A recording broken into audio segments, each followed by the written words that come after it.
Oh, I remember the days when late night television was filled with laughs, whether you were a Republican, whether you were a Democrat. They made fun of Bill Clinton and George W. Bush. Not so much Barack Obama, but certainly a lot of Trump.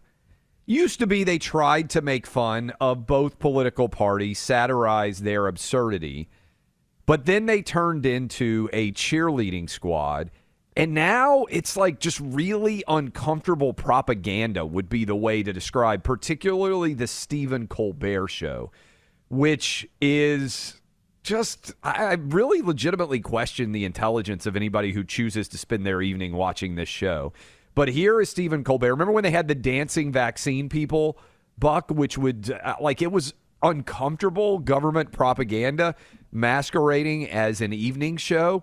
And now they're in this ridiculous spot where Colbert tries to have takes on the current existing political climate. But when you only take shots at one side of the equation as a comedian, you're no longer a real comedian. You're basically a government court jester propagandist. And that's what Stephen Colbert is. Listen to this clip. If you can't get rid of the filibuster, what about, and just hear me out here and try to hear this objectively, what if we just get rid of the Senate? And I'm 100% serious here. It is the most anti-democratic institution next to the judiciary, because the judiciary is only the way it is because the Senate is the way it is. No one would drop a single tear. You've already got tenure. You can go back to your old job. You'll be fine. I don't understand what possible positive purpose the United States Senate provides right now. I think he's being more honest than he intends to, Clay, in that I believe he does not know why the Senate exists. He is an ignoramus. He doesn't understand why the framers set up our system of government the way that they do.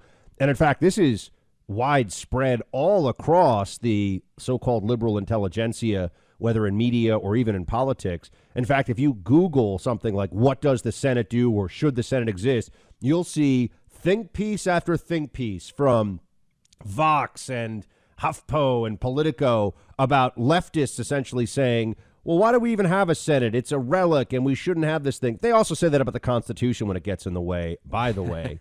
And it's just so funny to see that they really do have the political temperament of spoiled children. Because what will happen is whether it's the filibuster or the existence of the Senate itself, when the Republicans are in a majority, all of a sudden protecting minority rights and opinion, and I mean that in a political sense, is essential. It is the very bulwark of our democracy, Clay.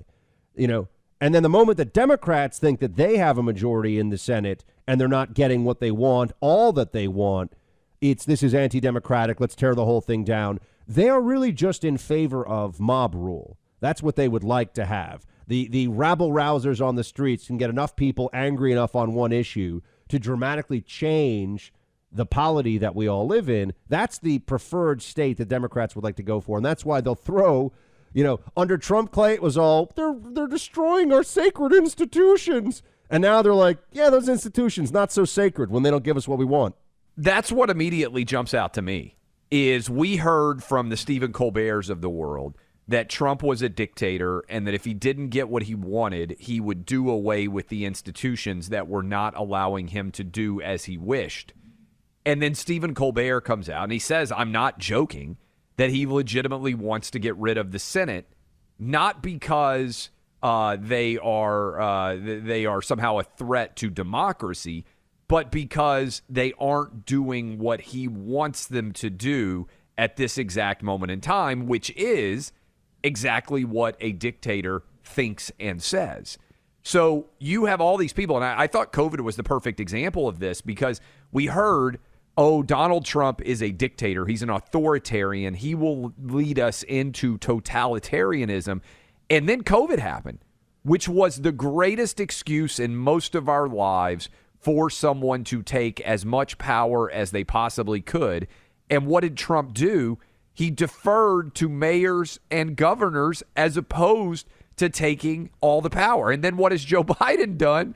He came into office and he immediately tried to pass a series of executive actions, whether it's OSHA with the COVID vaccine mandate, whether it is the CDC with the eviction moratorium, that the Supreme Court had to slap him down and say, you aren't a dictator, you can't do this. The Democrats were the ones who were quick to embrace totalitarianism when given the opportunity as president. Yeah, it's no surprise that commies, Marxists, and socialists become authoritarians. That's what always happens, right? Because there's always more inequality to fight against that requires more power in the hands of the people who see that inequality. So this is always their political tendency. But I do think there's also the obvious tendency, and thankfully, because of the internet, we can all go back and see this. This isn't theoretical. You can watch the videos of Chuck Schumer giving impassioned speeches in defense of the filibuster. You can watch in years when the Republicans had a majority, the very same Democrats, including Kamala Harris, who are now giving teary-eyed, oh my gosh, democracy is under assault because we can't get what we want through the Senate. It's a 50-50 Senate, for heaven's sakes. It is a razor-edge majority. Think about how obtuse their view is here, Clay. They think that they should be in a position to dramatically transform aspects of not just American governance, but American life with a 50-50 Senate. They think that's a mandate. We are one Senate seat away from Republicans being in the majority, and they're complaining about how the institutions aren't giving them what they want. They are crybabies, and you can see it. And in fact, they do cry a lot about things.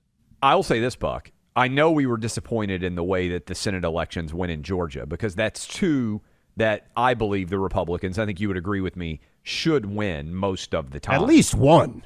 At least one of them. So, but I wonder politically if the long-range impact is, because Joe Biden has a majority in the Senate, he can't run on, hey, the reason I was unable to get anything done was because of the Republicans in the Senate. He can still argue it, but I think most people understand they have a majority. As a result, I think it's weakened him in a massive way. And when we come back, Buck, I got some data. I know the Joy Reids and the Dr. Fauci's and the Rochelle Walensky's of the world hate data, but the NHL had almost 100% vaccine rate.